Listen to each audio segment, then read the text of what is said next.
Hello, everybody. Welcome to another edition of What's Going On. I'm your host, Tom D'Ambra. As always, we are very thankful you take the time from your busy day to view our program. My friends, we're going to continue with our research on Senate Document 93-549. And before we do that, let's get into a couple of housekeeping items that I want to address with you. I'd like to read this quote from you from Adolf Hitler. How unfortunate for leaders that people do not think. Let me read that again to you. Adolf Hitler. How fortunate for leaders that people do not think. Very interesting, isn't it? And so appropriate for today's America. My friends, we're going to get into a couple of things now. As I said to you, when the drag queen episodes started in California and then went on to Texas, but when they started in California, I said to you, what begins in California ends in Vermont. And now, with our outrageous property taxes due to the school taxes, the drag queens have come to Vermont. That's right. Mr. and Mrs. Vermonters, you are paying an extraordinary amount to have drag queens rub all over your children. Now, this is just, to me, appalling. And there's a young lady that I think does an outstanding job. Her name is Brittany Hughes. She does a phenomenal job on pretty much summing it up how I feel about this.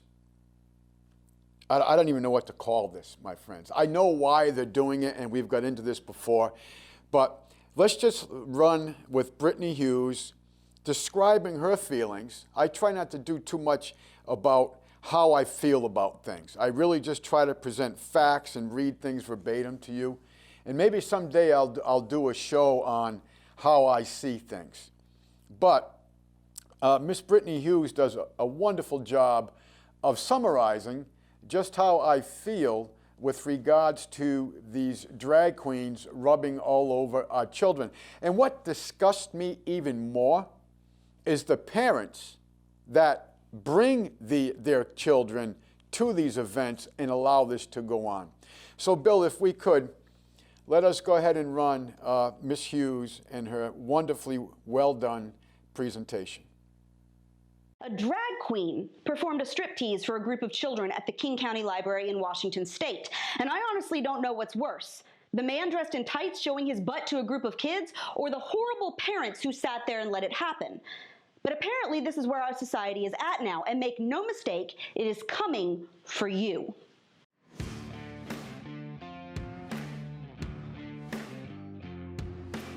A drag queen at the King County Library in Washington State was recently filmed partially stripping in front of young kids while wearing a mini skirt and a thong for diversity.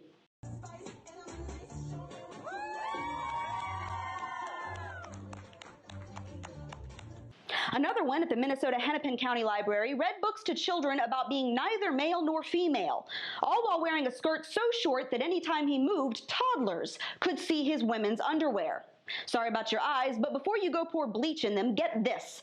For those of you who've been living under a rock for the past couple of years, letting adult males in leopard print tights and stripper heels dance in front of little kids has apparently become pretty mainstream. Y'all remember when the LGBTQ LMNOP movement had about 17 fewer letters, and it was all about what two consenting adults did in the privacy of their own home? Just leave us alone and let us be who we are. Okay, fine. But see, the problem is anyone with a pair of eyes and more than about 15 brain cells could see it was never going to end there. In fact, that lasted about 2 seconds.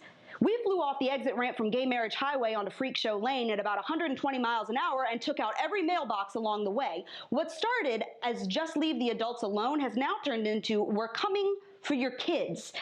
It went from you live your life, I'll live mine to agree with me, you bigot, or I'll yank you into court and indoctrinate your preschooler without your consent. So now we've got Gary McGlitter prancing around in fishnet stockings and stripping for children, all for inclusivity.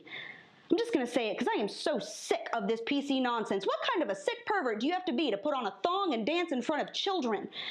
This goes beyond not knowing what gender you are or thinking you were born in the wrong body. That's a mental health condition in need of psychiatric care. This right here, this is evil.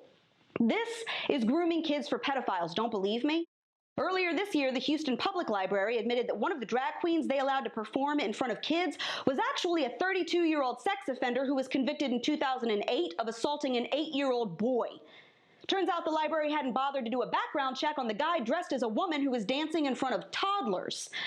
And for that matter, what kind of a bat crap crazy, bottom of the barrel parent do you have to be to take your kids there to watch a grown man in lingerie take off his pants and bend over? Who does that? This is insane. Oh, and by the way, it's not just libraries. If you think your kids are safe from this junk just because you don't take them to these events, think again. Back in May, teachers at Central Park School for Children in Durham, North Carolina, invited some local drag queens from the, get this, House of Cocks to talk to 8th graders about being themselves. Elementary school students in New York have held Drag Queen Story Hour for preschoolers to deepen and complicate their ideas about gender. It's time to stop beating around the bush with this nonsense. This isn't live and let live, you do your thing and I'll do mine. And it's certainly not teaching children to express themselves, because you can do that with a box of Crayola markers and a few handfuls of Play-Doh. This is child abuse.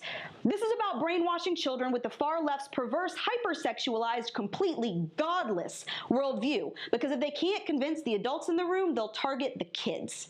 And they are coming for yours. My friends, I just think Brittany did a wonderful job of summarizing if you have any decency in your heart and if you have any knowledge in your head, that she did a wonderful job on summarizing this whole thing of what's going on. And again, this takes us back to the Frankfurt School to create confusion.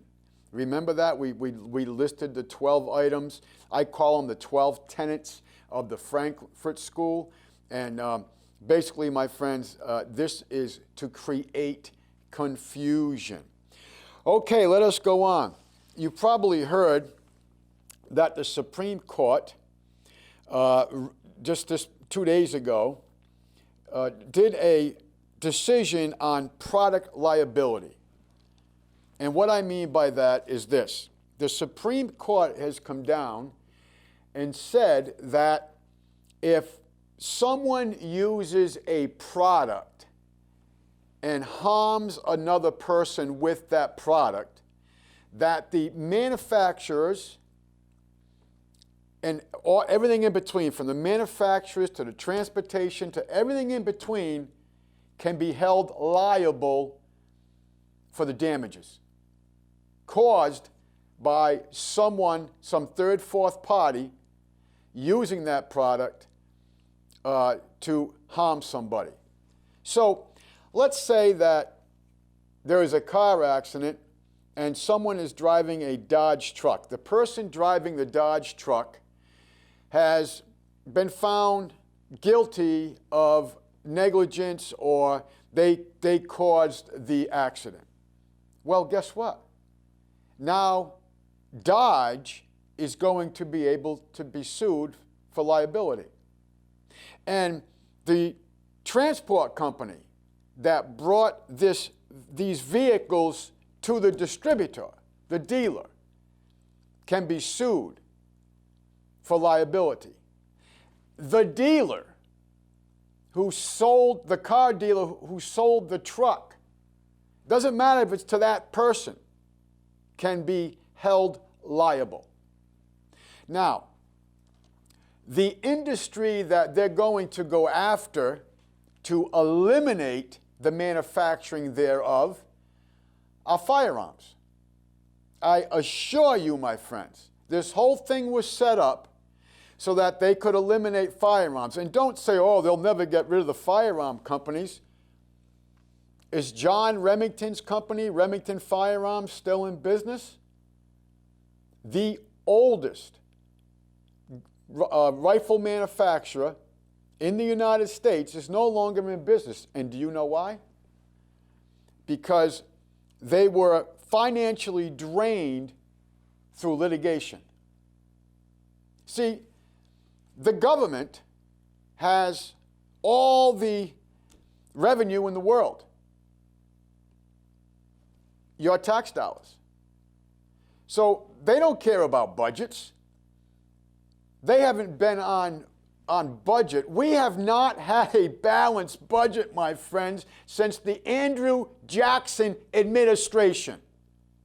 They don't care about budgets. It's not like your checkbook where, boy, you know, I have to have the funds to cover the checks I write.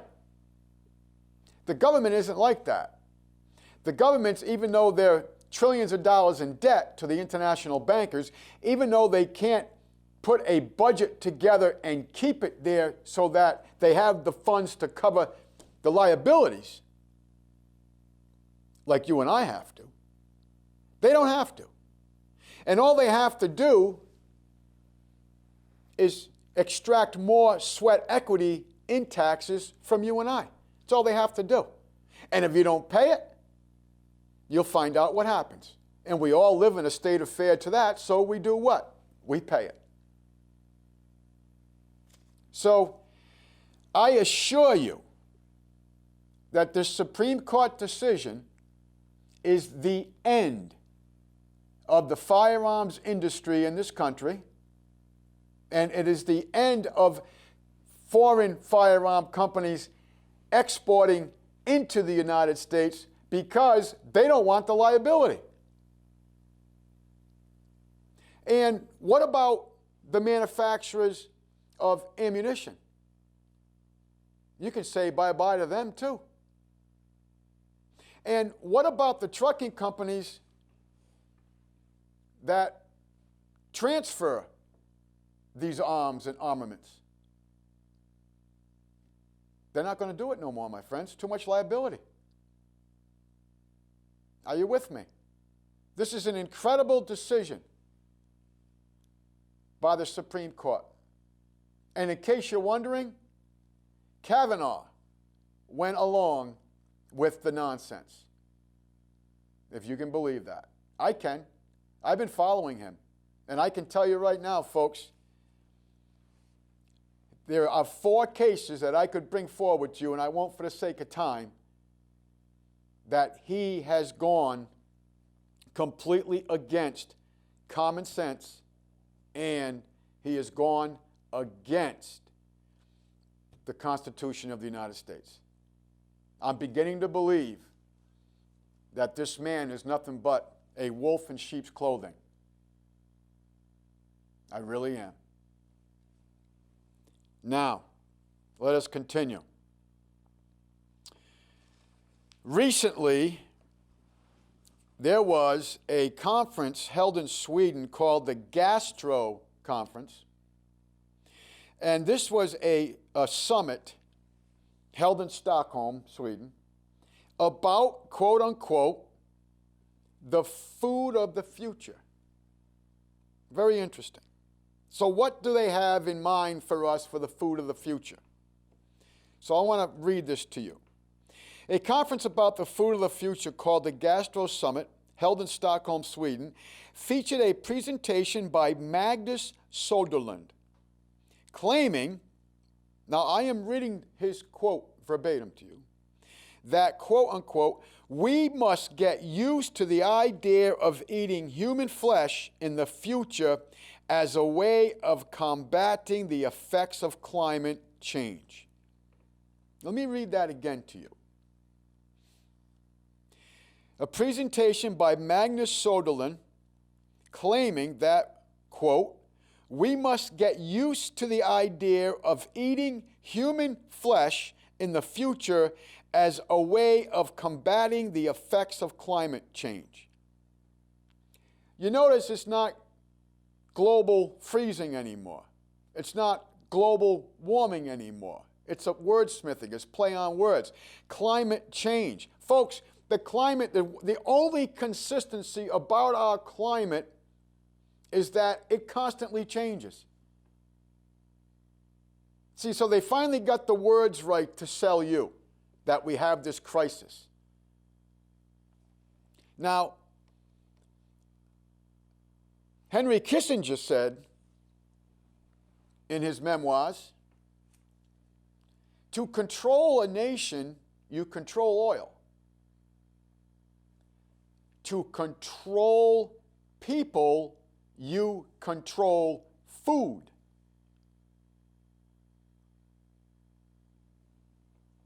So, can they take us to the point of absolute depravity and actually have people eating human flesh?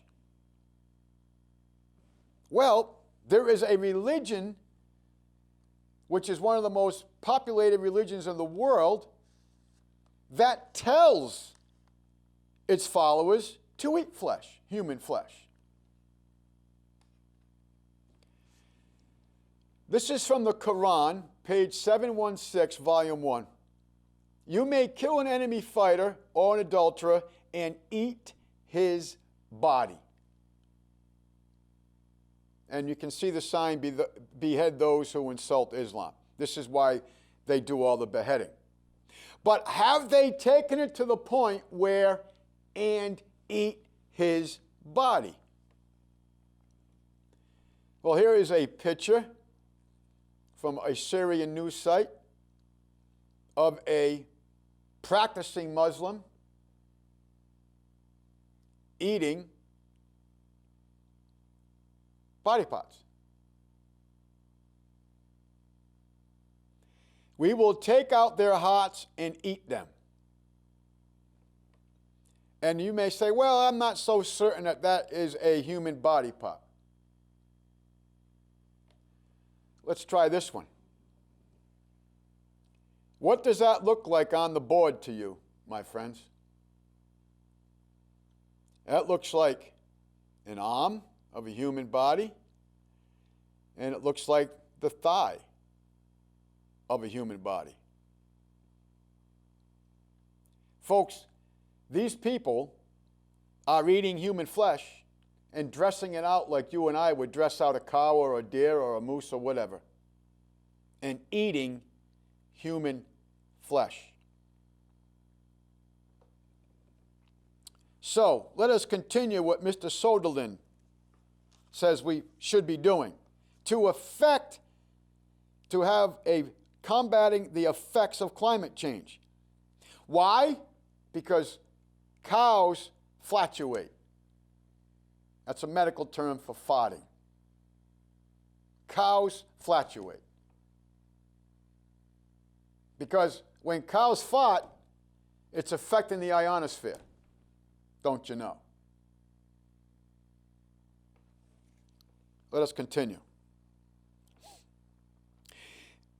In his talk titled, Can You Imagine Eating Human Flesh?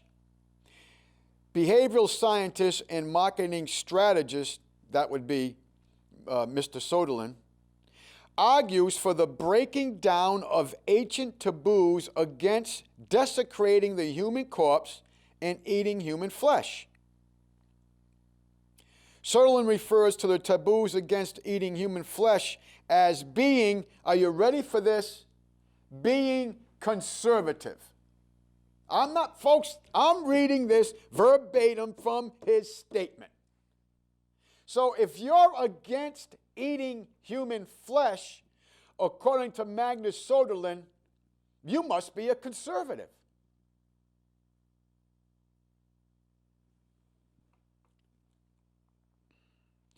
He asked, are humans too selfish to live sustainably resistant to eating human flesh?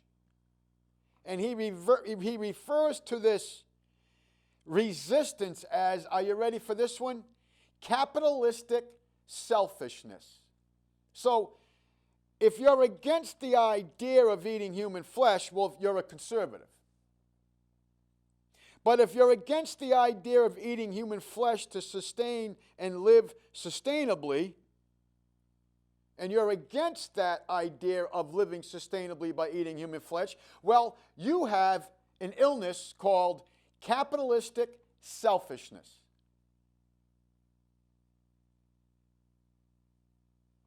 Now, there was a tribe that was in Papua New Guinea and they survived about until the 1930s. And they were called the Fore tribe, F-O-R-E. And they ate their dead because they believed it was better to eat their dead than to let the worms eat the dead by burying them. But this led to an epidemic disease. And the disease was called kuru. K-U-R-U, which I find interesting because kuru is Japanese for black. For black. And what happens, it became in England and the Western world when they discovered these people. Of course, the Japanese had discovered these people a long time ago, and that's probably why it became known as kuru disease, black. But the Western world called it laughing death, and it was caused by ingesting human flesh. And when I looked up this disease, my friends, it literally had a twisting effect on proteins, and it affected damaging the brain's cerebellum. Now, so this tribe is no longer in existence. And because of the kuru disease caused by eating human flesh, which brought in the twisting proteins which damaged the brain's cerebellum. Now, the UN had a food conference, and they actually are all for us eating insects. And before you say, oh, come on, Tom, we're going to go from eating human flesh to eating insects to save the world. Oh, and don't forget the taxes that are going to go along with this. So, the UN Food Conference suggests that we eat bugs. And don't laugh at this, my friends, because I have been in parts of the world where they have bug carts. That's right. Thailand, Cambodia, other parts of the world, they have bug carts. And what they do, they'll take different bugs, they'll keep them in one category, and they will sun dry them, and they will put spices on them. A lot of times they'll put like excuse me, they'll put like hot flavored peppers and stuff like that on the bugs, and they'll soak them in this marinade of different flavors, and then they'll dry them out. And people will eat the bugs. We've all heard about chocolate-covered ants. Well, this is what, my friends, what these globalists have in store for you. Now, during the summer, I reported to you about what was going on with the food crops in the spring. And I reported to you how, from all the adverse weather we had, how all the food crops were either couldn't get them in, got them in late, or they were just so damaged that they were unable to harvest. They actually turned the fields over to fertilize them with a cover crop for next year because it was just too late. So I did some follow-up information on this. What is the state of our food crops here in the United States, and for that matter, globally? And my friends, pay attention to this. I really mean this. Pay attention to this. Because the one word that you are going to, the two words you're going to hear all the time here in this presentation is unprecedented. On every single state that I read about, the words unprecedented or disaster designations came into effect. Unprecedented means not happened before in history. It's unprecedented. Hasn't happened before. Food crops. Listen to this. This is from the Department of Agriculture. And this is from this late October. Unprecedented crop failures across the United States and the world. National Weather Service. Cold threatening to break hundreds of records throughout the country as far south as Florida. Over 300 daily records to be broken. Now, for the sake of time, I'm just going to give you 12 out of the 38 samples that I found. I chose these states because they are really designated in regards to very productive in farmland. North Dakota. Agricultural Secretary Sonny Perdue declares the whole state a disaster designation, including the 47 top farmland counties, due to fall flooding and early blizzard conditions. Minnesota. Minnesota is number one, my friends, in beet manufacturing and also high in potato. Governor Tim Walz, quote unquote, crops have fallen victim to flooding, disease, and freezing temperatures, leaving many producers unable to harvest crops at all, unquote. Now, when you look at their losses for the state of Minnesota, it has all the tallies aren't in yet, but so far the tallies are over a 50% loss. Iowa. Iowa growing season report ending 11/3/19. You ready for this one? All harvesting has been halted. Let me read that again to you. This is the entire state of Iowa, or as an Indian friend of mine would say, Iowa. All harvesting has been halted. Ohio. 14 counties of farmland have been declared disaster designation areas. Losses in crop production, livestock products, and fields. Folks, the Red Valley area of Minnesota it has $45 million in farm damages, over 9,000 acres of red and yellow potatoes, a 57% loss. Illinois, United States Department of Agriculture declares an agricultural designated disaster. Record amount of crops devastated. Estimated $3 billion in disaster relief so far requested. Kentucky. Statewide disaster declaration according to Kentucky Agricultural Commissioner Ryan Quarles. Folks, statewide disaster declaration. South Carolina. 51% of this year's crops are unharvestable. Now, folks, that 51%, don't forget, they couldn't even put in all of their crops because of the terrible spring weather we had. This is 51% of what they were able to get in the ground. Let us continue.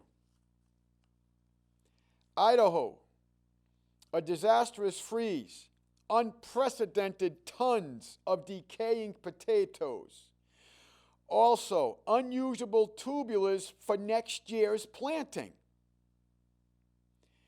We also have crop losses, significant losses, in Oklahoma, Arkansas, Tennessee, Alabama, throughout the Midwest, throughout New England, Virginia, New York, Michigan, the Dakotas, the Northern Plains, Maryland, Texas. My friends, it's easier for me to name the states that were able to produce than the ones that are not.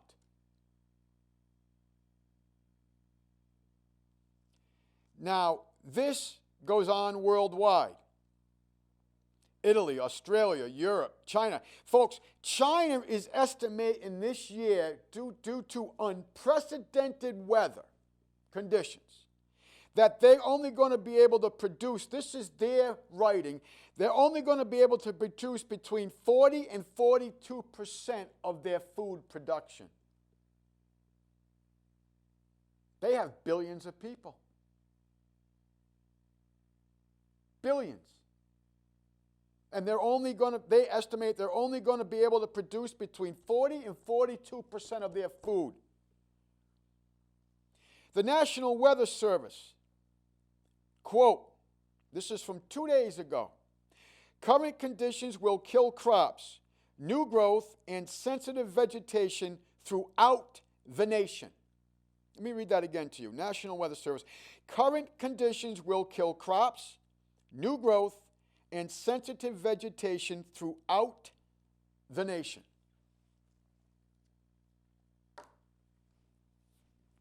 My friends, I bring this up to you, and there's more, but for the sake of time, I've already spent too much time on this, but I really want to hit this home to you. I really want to hit this home.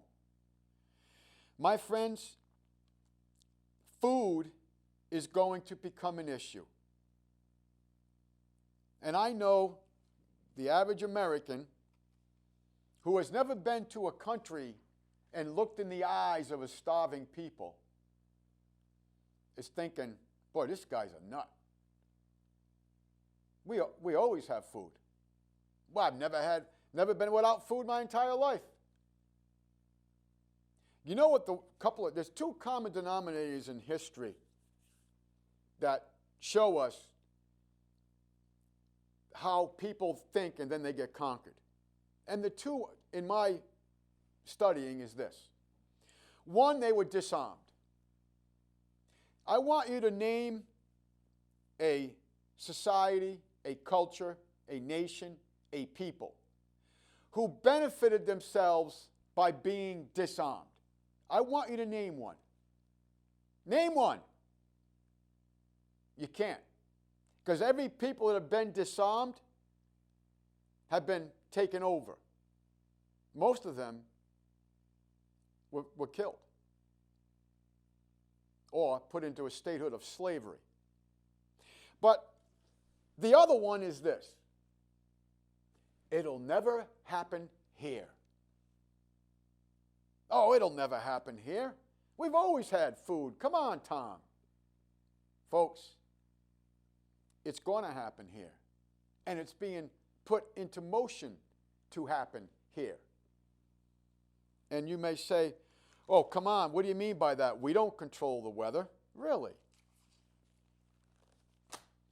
Some time ago, and I've already gone much too far, and I apologize to those of you who want to continue studying 93-549, but this is just so vitally important, my friends, because this to me is like a big flashing red light. I know how, I've been studying these people since 1978, my friends. I have been studying these people since 1978. I know what their goals are. I've studied their white papers. I've studied their manuals. I've studied their memoirs. I've witnessed in my lifetime all their plans come to fruition. We did a show some years ago about HAARP, High Frequency Active Auroral Research Program. Now, when we did the show, it was probably 6 years ago, if not more, probably closer to 8 now that I think of it. There was one facility that we knew of, and it was in Gakona, Alaska. Now we know of 54 of these HAARP facilities throughout the world that we have. And when I say we, I'm talking the United States. But we've given this technology to Russia. The Clinton administration gave this technology to China. And China off the east coast of Africa has two of these facilities that create superstorms. We've all heard Superstorm Sandy. Originates off the coast of Africa, comes across and up into the Caribbean and up into the United States. Let's take Superstorm Sandy. I was deployed to New Jersey during Superstorm Sandy. Now let's think of the pattern of Superstorm Sandy. It came up the coast, went all the way in to the Ohio Valley, and then bounced back out up to the Gulf of Maine. Unprecedented. That has never happened in the history of hurricanes ever.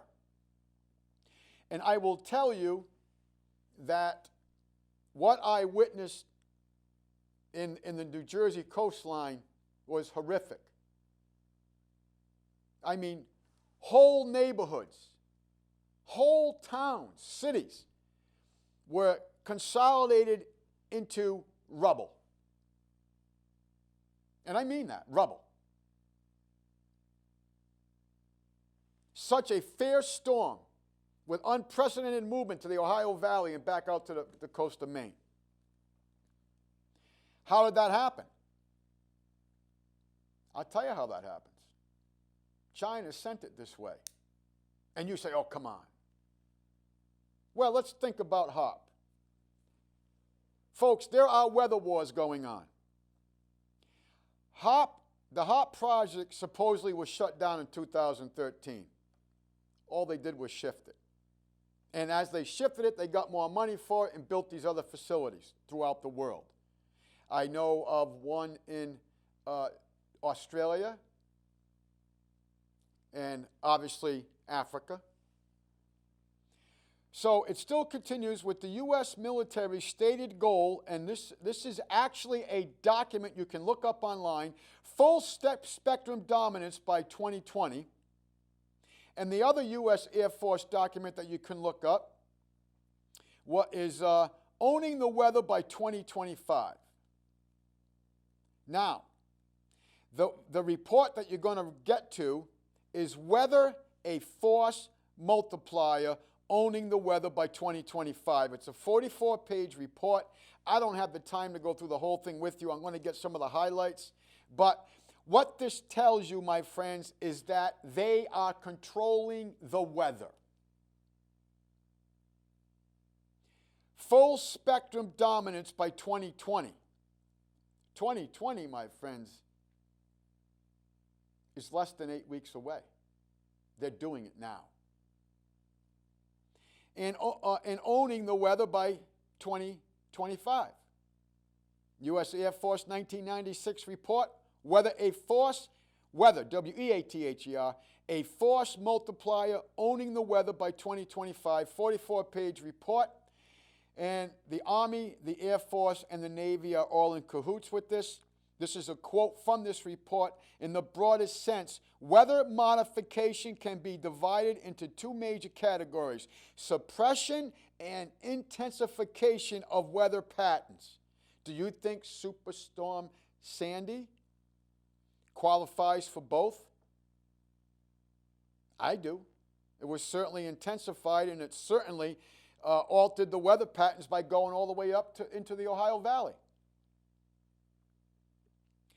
It might, now listen to this, this is their words, and it will involve the creation of completely new weather patterns, attenuation or control of severe storms, or even alteration of global climate on a far-reaching and or long-lasting scale. That's their words, folks, not mine.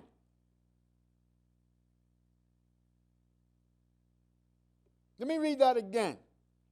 Involve the creation of completely new weather patterns, attenuation or control of severe storms, or even alteration of global climate on a far-reaching and or long-lasting scale. Food, what was that woman's name when we were in Mogadishu? Oh, I forget her name, I'm sorry. She was a UN spokesperson. And I read this to you verbatim, and what she said was, food is a weapon and we make no apologies for it. Henry Kissinger, to control nations, you control oil. To control people, you control food. So how? How are they going to do this? According to this document, modification of the ionosphere to enhance or disrupt communications. A number of methods to modify the ionosphere, including injection of chemical vapors, heating and or charging via electromagnetic radiation or particle beams, such as ions, neutral particles, X-rays, MEV particles, energetic electrons. Now, when you get to page 21, in their own words, it says, it is important to note that these techniques to modify the upper atmosphere have been successfully demonstrated. Let me read that quote to you again. It is important to note that the techniques to modify the upper atmosphere have been successfully demonstrated. My friends, they're doing it. And it's being done against us. It's being done globally.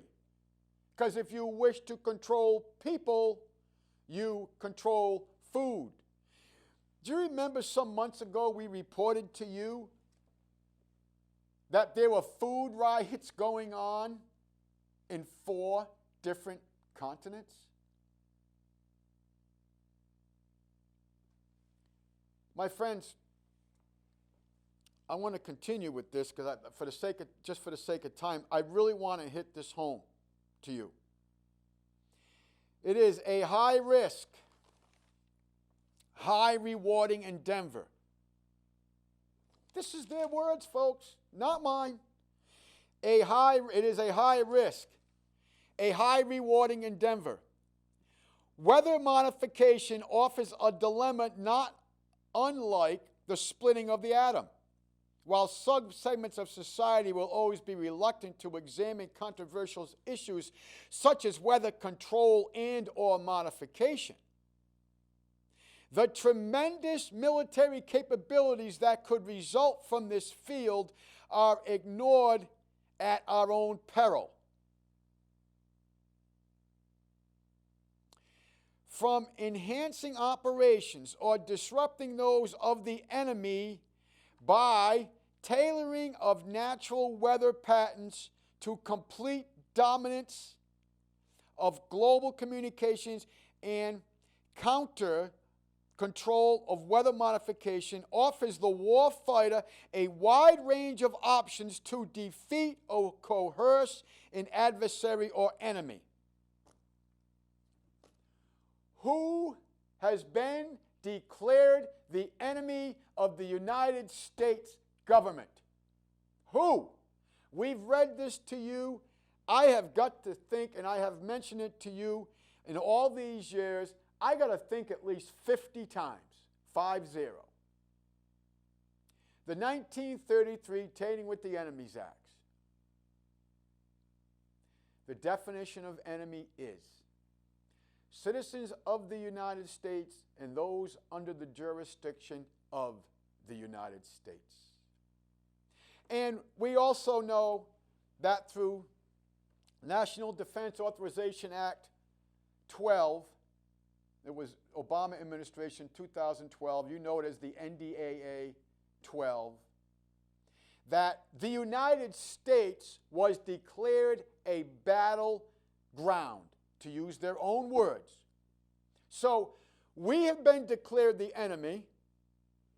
Our land has been declared a battleground. Hence, there is a war being waged against us from a multiple of facets and arrays of warfare.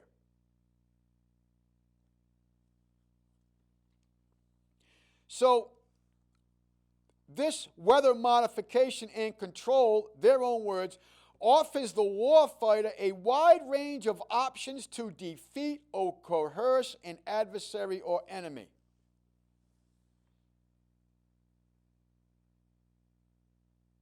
Folks, it's obviously they're controlling weather. It's obvious they have the means to control weather. Why is the weather globally unprecedented, disastrous? Because this is what they're doing. You know, I could get into you about all the vaults in different segments of the country that rich people, and the world for that matter, New Zealand comes to mind, where they've taken organic seed and major stores of it and major stores of food and put it away for all the beautiful people. Now, 1957, the President's Advisory Committee on Weather Control. Let me stop. 1957, the President's Advisory Committee on Weather Control. 1957, my friends. That's 62 years ago they were dabbling in this. Where do you think technology's come since then? 1957, President's Advisory Committee on Weather Control explicitly recognized the military potential of weather modification, warning in their report that it could become a more important weapon than the atom bomb. Now, the man behind a lot of this science is Dr. Bernard Eastlund, E-A-S-T-L-U-N-D. And he had a patent received to him in 1987, and the patent was titled Method and Apparatus for Altering a Region in the Earth's Atmosphere, Ionosphere, and or Magnetosphere.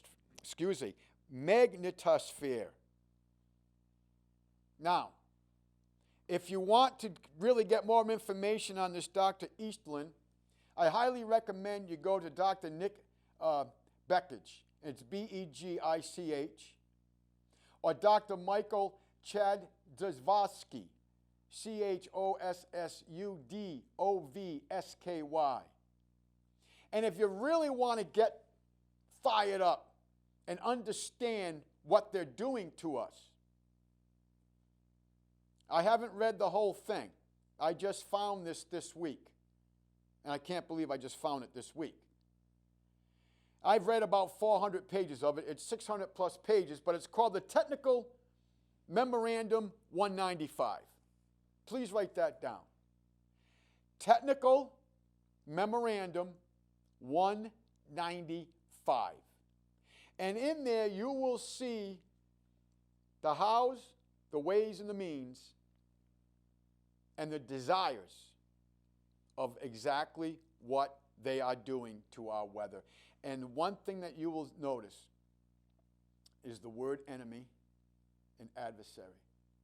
It is to be, this is a weapon to be used against their enemies.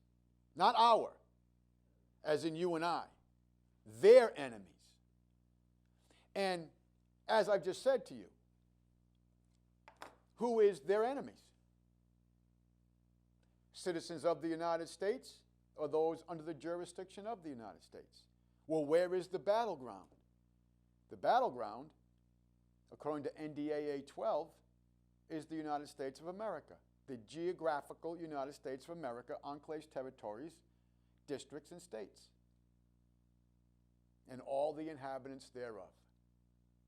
Folks, when you go to the Department of Homeland Security, what's the number one threat, according to DHS, against the United States? Veterans.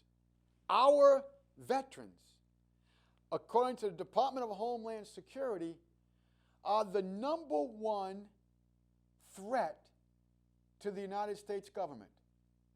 Why is that? Because, one, most veterans take their oath in sincerity. And what is their oath? To protect the Constitution against all enemies, foreign and domestic.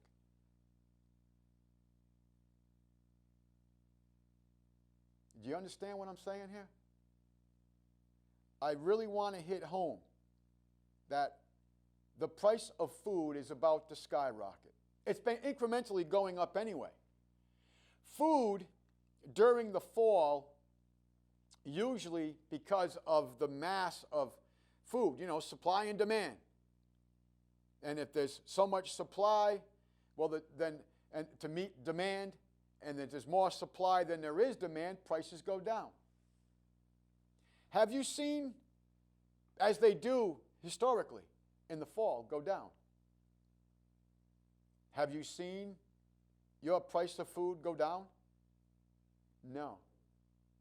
As a matter of fact, according to the Department of Agriculture, the price of grains have gone up, the price of pork, the price of beef, the price of fowl, chicken, turkey, have all gone up. Why? Because we've lost from the spring, which I went over with you, all the head of calves, beef calves, of pigs, piglets.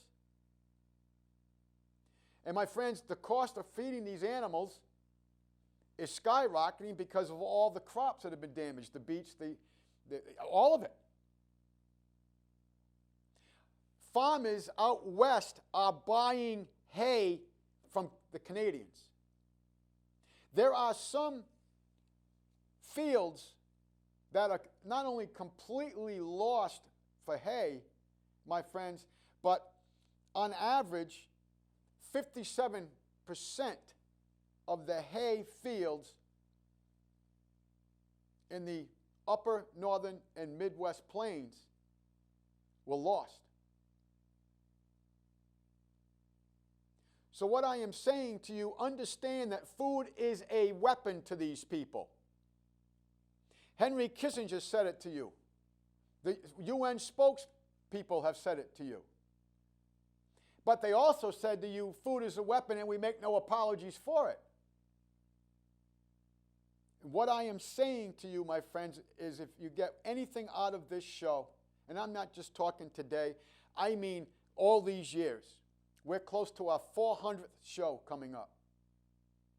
Understand there is a war being waged against us by an enemy that the average person, American, doesn't even believe exists, even though these people in the congressional record and in their own language have declared us their enemies. And understand that in their own language and writings, food is a weapon. And the control of that food is a weapon. And it's happened before. Stalin, the Ukraine, all of that. So I am asking you folks to take heed, put some food away, plan on a garden in the spring, because you're going to need it. And if worst case scenario, it's going to help your pocketbook. Please, folks, this is serious. This is being implemented purposely by the enemies of the people of these United States, and for that matter, the entire world. My friends, we're very thankful that you take time from your busy day to view our program. We always close in asking you to seek truth, to obtain knowledge, to manifest kindness to your fellow man. And we always close in reminding you that your government is your responsibility. We thank you for watching. Got to read between the lines. Got to read between the lines. Well, the truth is very simple, very hard to find.